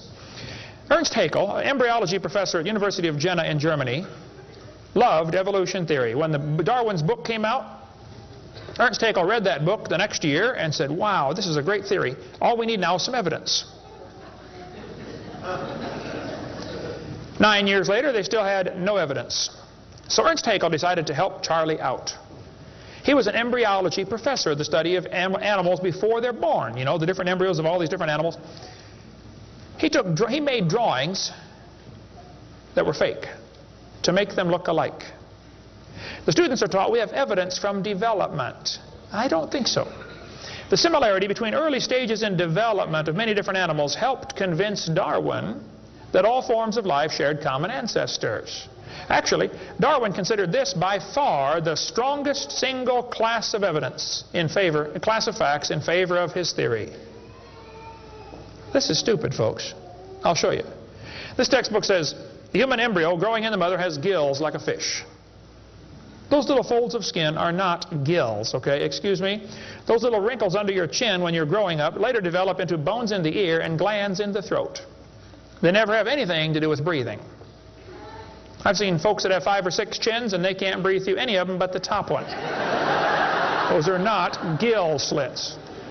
Ernst Haeckel, though, said the turning point in his thinking was when he read Darwin's book, 1860. Haeckel took a drawing of a dog and a human embryo and he changed them to make them look exactly alike. His fake drawings looked almost identical. On top are the real drawings, underneath are Haeckel's fake drawings. He lied, folks, intentionally. He made huge charts of his posters of his drawings of these embryos and traveled all over Germany and just about by himself converted the Germans to believing in evolution. Which later led to the obvious question, well, if evolution is true, then maybe one of the races of people has developed farther than the rest. Which, by the way, is a subtitle to Charlie Darwin's book. You can look at it for yourself. The Origin of Species by Means of Natural Selection, or the Preservation of Favored Races in the Struggle for Life. See, Darwin was a racist. We cover lots more on that on video number 5. That one is politically incorrect. You don't want to watch that one. Trust me. On top are Haeckel's fake drawings. Underneath are actual photographs of what he claimed he was drawing a picture of. Now, either he's a lousy artist or he's a liar. Well, it turns out he's a liar. He was convicted of fraud by his own university. Proven to be a fraud. But guess what? Haeckel's fake drawings are still used in textbooks in your state right now. Here's a textbook used at the University of West Florida, in the middle of the Bible Belt. It's only been proven wrong 125 years ago. I know it takes a while to get textbooks up to date, but that ought to be plenty of time. That's stupid. Those are not gill slits on the embryo. Here's an Irish textbook. I was just there a few months ago. It says the embryo has gill slits. That's baloney. This one says the embryo has gills. Glencoe Biology says they have gills. Proven wrong 125 years ago. This biology textbook says the human embryo has gills. Here's this Tim Barra writing his book on the myth of creationism. And he mentions the gills are evidence for evolution. You're only 115 years behind, Tim. Miller's still teaching it 125 years after it was proven wrong. I debated Miller on the radio on a St. Louis radio station one time. There's a college textbook still teaching the kids the embryo has gills. This one says, it shows the kids a 5 to 6 week embryo, but it says by 7 months, the fetus looks from the outside like a tiny normal baby, but it's not. It's not a baby at 7 months. Excuse me? A whole bunch of kids born at 5.5 months survive, 34%. That's stupid to say it's not a baby at 7 months development. Maybe you heard about the woman that had surgery on her baby before it was born. They cut the mother open, cut the uterus open. The 5-month-old baby, 5 months in development, reached out and grabbed the doctor's finger. It's not a baby, huh? If it's not a human being, what kind of being is it? If it's not alive, why is it growing? Why do they keep that in the textbooks? Well, that's the only way to justify abortion. They want you to think it's not a human yet. Just a fish with gills. No, it's a human the instant it's conceived. And abortion is murder. Plain and simple. We covered lots more on that on my videotape number 4. You don't want to watch that one either. Then they're going to tell the kids, we've got evidence for evolution because dinosaurs turned to birds. This is stupid. This guy says, dinosaurs are alive as birds. Well, kids, in case you don't know, there are a few differences between a dinosaur and a bird. You don't just put a few feathers on them and say, come on, man, give it a try. It won't hurt too bad. That's stupid, okay? Dinosaurs did not turn to birds, okay? Somewhere along the line, while his front legs are developing into wings, they're going to be half leg, half wing, which means he can't run and he can't fly yet. He's going to have a hard time, isn't he? No, dinosaurs did not turn into birds. That is stupid, okay? They say, we've got proof that they did. Archaeopteryx, which means ancient wing. That's supposed to be evidence for evolution. It's in just about every textbook I've seen dealing with this topic. Archaeopteryx is supposed to be evidence. Here's a 1999 textbook. Now, Archaeopteryx was proven to be a fraud in 1986. So this author is 13 years behind the time. Archaeopteryx means ancient wing. They're going to say, see, boys and girls, he's got claws on his wings. Yeah, so? 12 birds today have claws on their wings. The ostrich does, the Watson does, Turako does, ibis does. So what? It's kind of unusual, but 12 birds have it. They're going to say, well, he's got teeth in his beak. That proves he's got a reptilian feature.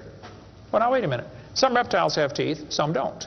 Some mammals have teeth, some don't. Some fish have teeth, some don't. Some of you have teeth, some don't. Okay? That doesn't prove a thing, all right?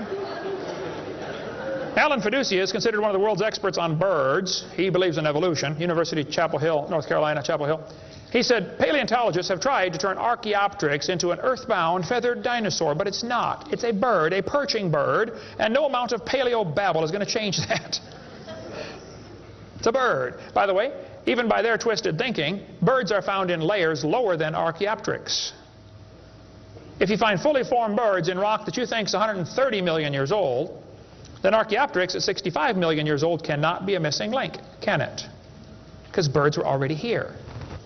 Even with their dumb geologic column, it doesn't work. We cover lots more on that on video 4. They say bird feathers evolved from scales. Well, that's stupid. In the first place, they come from different genes on the chromosome, okay? Developed totally different. A scale is a hard wrinkle in the skin. They attach to the skin very differently. Feathers are incredibly complex, folks. Unbelievably complicated. They're both made from the same protein, keratin, and that's where the similarity stops. So what? Battleships and forks are both made of iron. Doesn't prove they both evolved from a tin can. Proves the engineers using the same material for different functions. And God used keratin for fingernails and hair and scales and feathers. So, same designer, that's what it proved. A lot more on the bird evolution in the book Icons, if you want to get that. Then they tell the kids about the peppered moth. Yes, boys and girls, somebody in England went around and counted the moths on the trees. Must have been a government project. They discovered it's 95% light moths and 5% black. Well, so the story goes, they burned coal in the factories, the trees turned black, and the moths changed to black moths. Because when they counted them again, they said they found 95% black and 5% light. Actually, the whole story is a lie. It never happened. After 40 years of watching, they found 2 moths on the trees. 2 total out of 40 years. So they glued dead moths to the tree to take a picture for your kid's textbook. Then he wanted to get a picture of a bird eating a moth. So he put some moths in the refrigerator to calm them down, so they got nearly frozen. Then he put them on the tree, and they couldn't even hang onto the tree. So he warmed them up on the hood of his car. Put them out there on the tree, and the moth is staggering around trying to warm up, and a bird ate one. He got a picture. Wow, proof of evolution. It's a lie. Didn't happen. Even if it were true, dark moths and light moths were there at the beginning, and dark moths and light moths were there at the end. The ratio of population might have shifted, but the story wasn't true. So, doesn't prove anything. That's stupid. That's not evidence for evolution.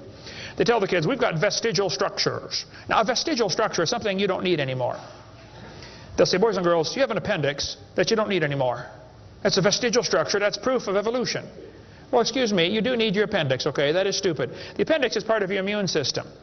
If your appendix is taken out, you can still live, okay? But it increases your susceptibility to quite a few diseases. You could live without both your legs and both your arms and both your eyes also. That doesn't prove you don't need them. Does it? There are no vestigial organs. And even if there were, that would be the opposite of evolution. That's losing, not gaining. This textbook says, boys and girls, whales, and many organisms here, like a whale, retain traces of their evolutionary history.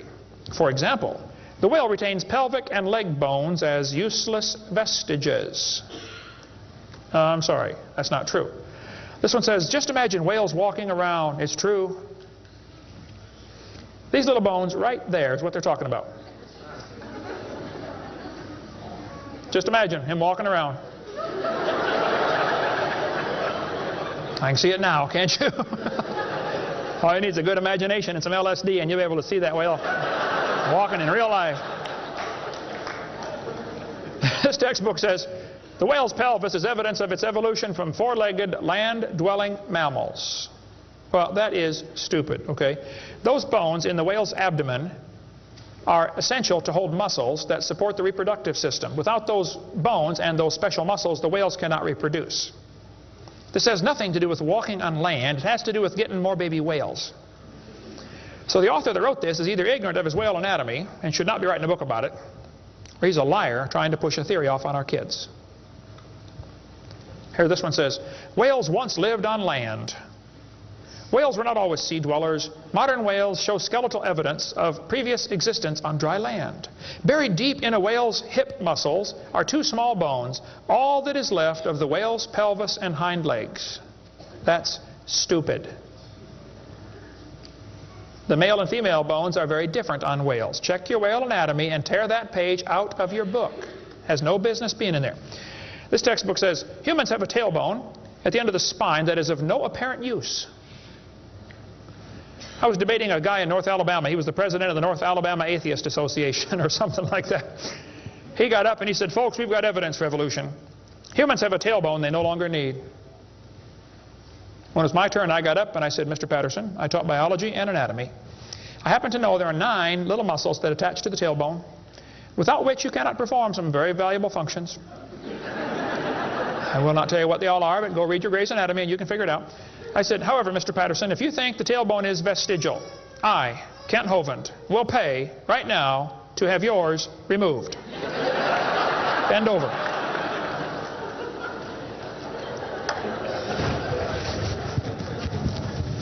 That is stupid, folks. The tailbone is not vestigial. This one says, the coccyx, that's the tailbone, the small bone at the end of the human vertebral column, has no present function and is thought to be the remainder of bones that once occupied the long tail of a tree-living ancestor. I was taught when I went to school, man used to have a tail, but he lost it because he didn't need it. I thought, didn't need it? Have you ever thought how handy a tail would be? Have you ever come to the door with 2 sacks of groceries? Wouldn't that be nice, man, be able to grab that door and walk right around and get in? Lost it because we didn't need it. Man, you could drive the car and tune the radio knob and hold a Coke at the same time. We're going to tell the kids that lobe-finned fish show evolution. Yes, boys and girls, during the Devonian period, 410 million years ago, there were fish with lobe fins. What that means is a short arm and then the fin grows. Well, that's stupid, okay? The lobe-finned fish are still alive. They're called the coelacanth. And when they found the first coelacanth in 1938, first people didn't believe it. They said it can't be true because they died millions of years ago. When they finally proved, yes, they're still here, all they said was, wow, they survived for millions of years. Never dawned on them to maybe question the whole theory. Never dawned on them. When Dr. Roy Mackal went to Africa and did expeditions on dinosaurs still alive in the African swamp, University of Chicago microbiology professor Dr. Roy Mackal wrote this book. He went over there twice, interviewed folks who've seen living dinosaurs, people who've never seen a white man.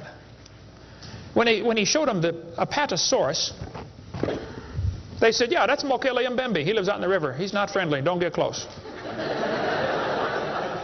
Dr. Mackal said, fellas, that's a dinosaur. They've been dead for 70 million years. The natives said, well, we're sorry. We didn't know about that. All we know is we see them out there once in a while. So Mackal gets back, writes this book, and says, folks, there are still some dinosaurs alive in Africa. Then he says, it's amazing they survived for 70 million years. Never will cross his brain that maybe your basic theory is wrong. That thought will never enter his mind, I don't think. It ought to. Lobe-finned fish are still alive, folks. They tell them trilobites are good index fossils for rock that is 600 million years old. Well, that's stupid, okay? There's a human shoe print where a guy stepped on and squashed a trilobite. How could a human step on a trilobite? If they're 500 million years ago. One guy said, maybe aliens visited the planet and stepped on a trilobite. Trilobite had the most sophisticated eye ever found in nature. It's one of the first animals to evolve, and it's already got the most complex eyeball. I don't think so. The whole thing about index fossils is stupid, okay? There aren't any index fossils. The graptolites are the index fossil for 410 million year old rock, and yet they're still alive right now in the South Pacific. They tell the kids the dinosaurs are index fossils for 70 million year old rock. Folks, dinosaur blood was found inside the bone. Don't you think it's going to decay in less than 70 million years? There's enormous evidence that man and dinosaurs have always lived together. We covered that for 2.5 hours on video number 3 of our blue series of tapes. Gene Thomas, missionary friend of mine, was in the Congo swamp for 42 years as a missionary. He said, I had 2 pygmies in my church that killed and ate one. Yes, dinosaurs are still alive. California, 1925, this thing washed up on the beach called California's Nessie. Laid there on the beach and rotted away. Here's a guy behind it with a rifle. In the front you can see the critter's head. Neck going off to the right. The neck was 20 feet long. One atheist wrote me a letter and said, Hovind, you're so stupid. Don't you know that was a whale? Show me any neck on a whale, would you please? No, I think dinosaurs have always lived with man. They were called dragons for most of history. People killed most of them. There could be a few still around. It wouldn't affect me at all, okay? I don't think there's a lot of them, but there could be a few still out there. They changed the name in 1841 to dinosaur. That's all that happened. And man exterminated most of them. They're mentioned in the Bible. We cover all that video number 3. They're going to tell the kids, we've got evidence for evolution. It works by natural selection. Well, yeah, natural selection works, but see, evolution is based on 2 faulty assumptions. Number 1, they say mutations make something new. That's never been observed. And natural selection makes it survive. That's never been observed. That sounds good theoretically, but it's never been observed. Mutations happen, there's no question, okay? Thousands and thousands of mutations happen. But even guys like Pierre Gross will say, no matter how numerous they may be, mutations do not produce any kind of evolution. They're only scrambling existing information. They're not adding anything new. Here's a 5-legged bull. That's a mutant. There's no new information added. Doesn't the bull already have the gene code to make a leg? You just built one in the wrong place, that's all. This is not new information. This is scrambled information. That's not new. Here's a short-legged sheep. He's the first one the wolf is going to catch. Go, boys, go. Here comes the wolf. Herman didn't make it.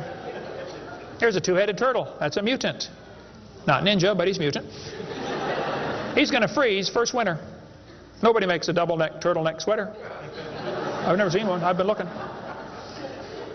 See, a mutation is scrambling information that already exists. It's like you can take the letters from the word Christmas and get all sorts of different words, scrambling them up.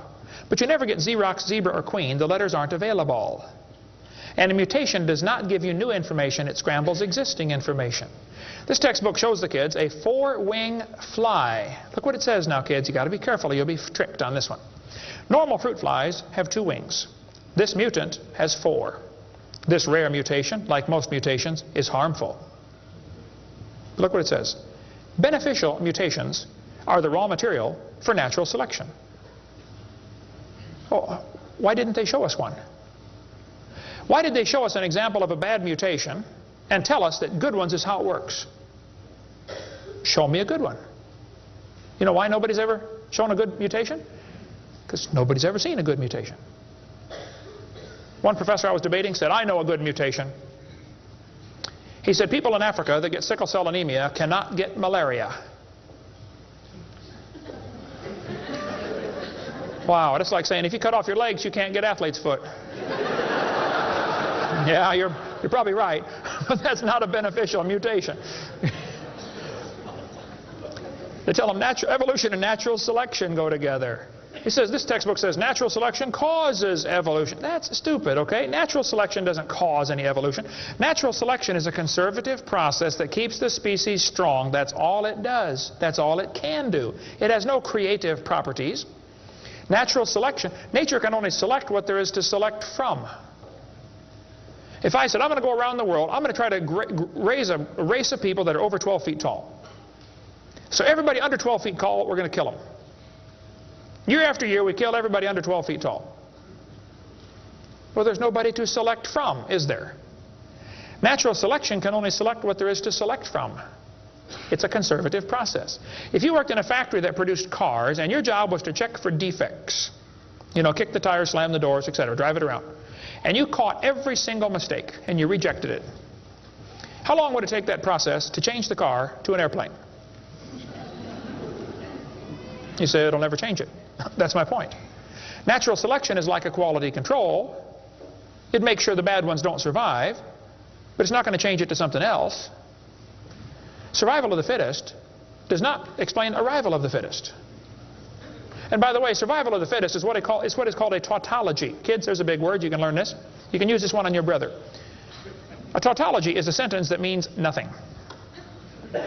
You can say, oh, you're speaking in tautologies. I'll show you how it works. You say, Professor, why did it survive? I say, oh, because it's the fittest. You know, survival of the fittest. Oh, how do you know it's the fittest?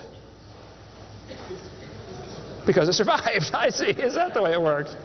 That's exactly the way it works. That's stupid, folks, okay? Actually, it's not survival of the fittest. If a whale goes through a school of fish and eats 80% of them, it's survival of the luckiest.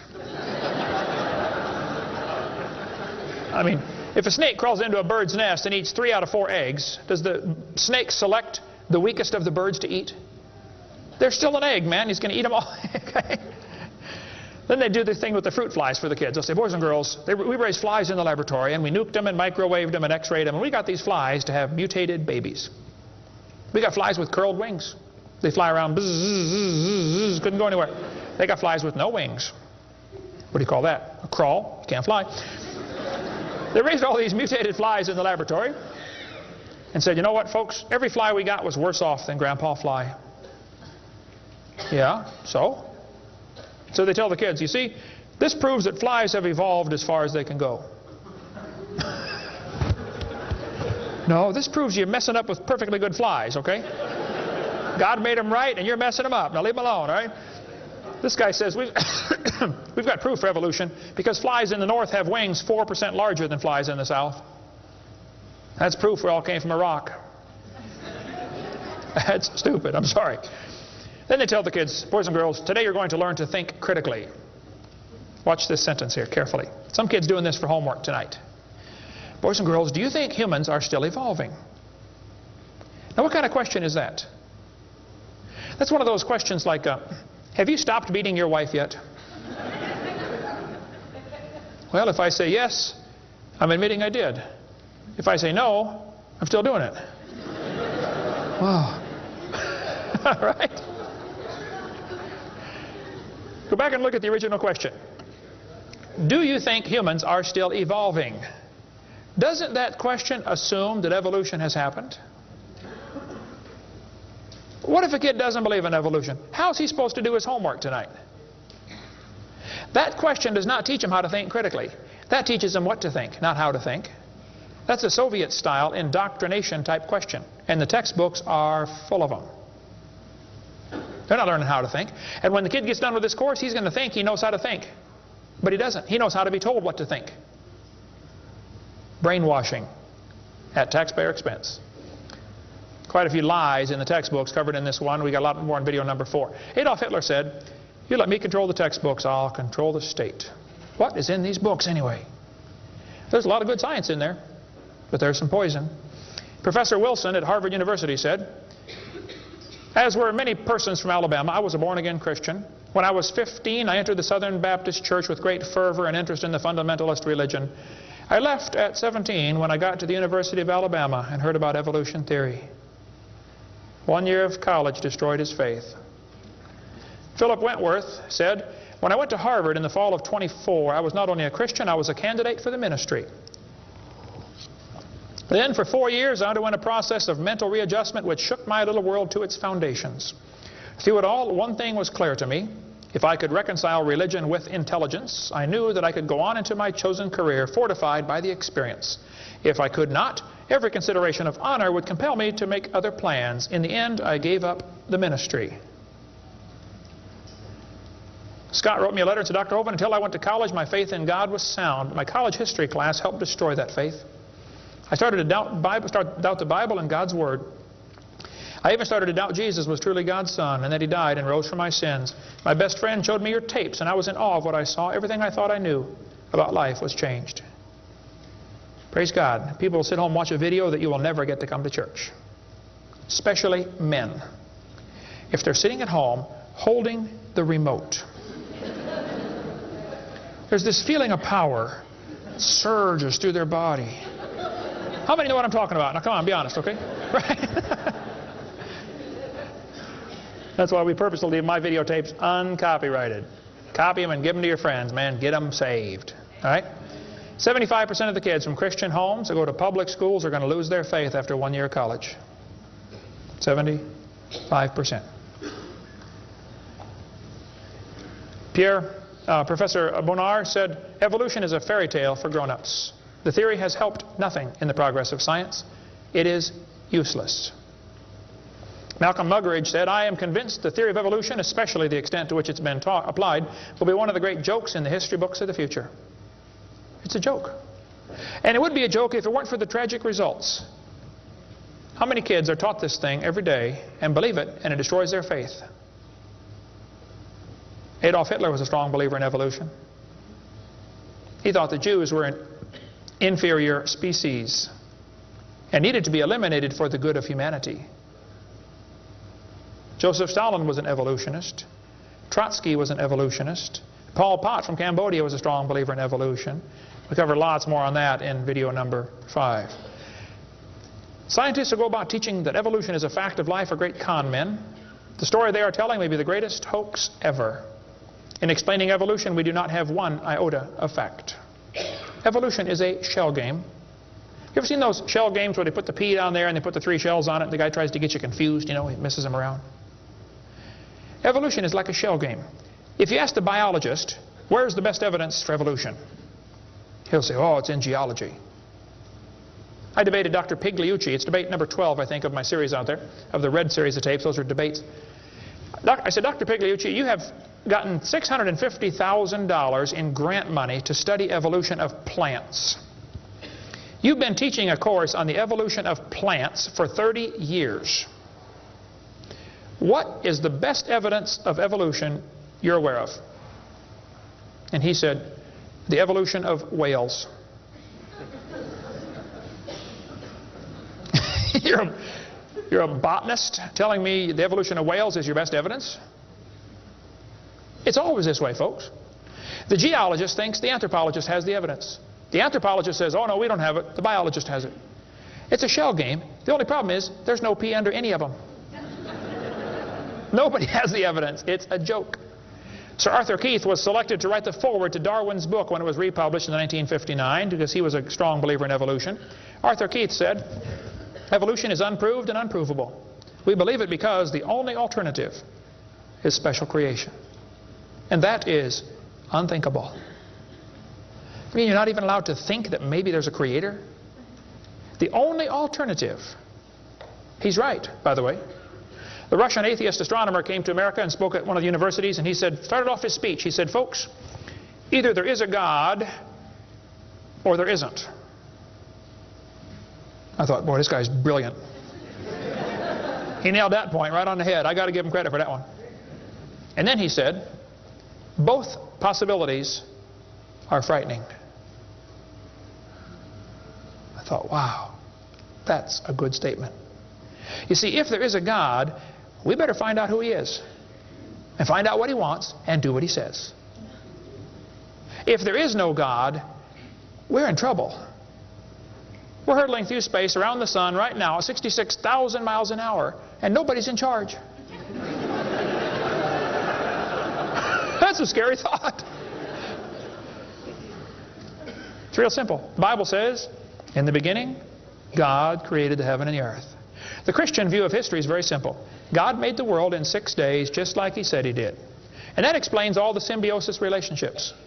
How can certain animals and certain plants require each other? Which one evolved first? There are zillions of symbiosis relationships that can't be explained by evolution. The pre-flood world was very different. The people lived to be 900 years old. We cover that on video number 2, why they lived to be 900. You can check out my website and see them right there, drdino.com. During this time when people lived to be 900, reptiles grew to be huge. See, reptiles, even today, never stop growing. Reptiles grow all their life. So if a reptile lives to be 900 years old, he's going to get real big. Dinosaurs were big lizards that lived with Adam and Eve. And then Noah took dinosaurs on the ark. People say, dinosaurs on the ark, they're kind of big, aren't they? Well, the big ones were big, but the little ones were little. And Noah was 600 years old when he built that boat. I bet he was smart enough to figure out, you don't have to bring the biggest ones you can find. Bring 2 babies. Just be sure to get a pink one and a blue one. That'll be important later. After the flood was over, people killed most of the dragons, as they were called. That's why there's legends of dragons all through history. Plus the climate killed a lot of them. People don't live to be 900 anymore. We cover all that on video number 2. And there might be a few still around. Christians don't need to worry about dinosaurs. They're part of the normal creation. They're mentioned in the Bible. It's all there, folks. We just got to get a good biblical view of history. God created this world. See, it's real simple. Let's summarize here. God made the world. It didn't evolve. Evolution is stupid. There are hundreds of more reasons we can give. We're going to run out of time, though. But if God made the world, He owns it. That means He makes the rules, like the 10 Commandments. We are guilty of breaking His rules. I'll show you. Rule number 9, commandment number 9, thou shalt not bear false witness. That means don't lie. How many of you have ever lied before? Come on, you don't do another one. Put your hand up. Don't give me that pious look. Come on. Number 8, don't steal. How many ever stole something? You already told me you're a liar. Now come on. You don't have to read very far to realize we're guilty, which means we're going to be punished. Or find a substitute. See, I can't substitute for your sins because I got a whole bunch of my own. But Jesus Christ is not only willing, He's able. He wants to take your place. He wants to pay for your sins. It's real simple. February 9th, 1969, my friend said, Kent, you're a sinner. I said, well, you can say that again. He said, you deserve to go to hell. But Jesus died for you. He wants you to save you. He wants to save you. If you'll ask Him, He'll save you right now. And I bowed my head and said, Lord, I'm a sinner and I deserve to go to hell, but would you please forgive me and save me? And I've got God's promise I'm going to heaven. Hey, if you died today, where would you go? You ought to think about it because you will be dead for a long time. Doesn't matter how long you live, you're going to be dead longer than that. You know, George Washington died 200 years ago, and he's still dead. How much longer does he have to go? You're going to be dead for a long time. All you get in this life is a little bitty dash between two dates. Just a little, and it's gone. What are you going to do with your dash? Let me give a suggestion to you. Give the whole thing to Jesus.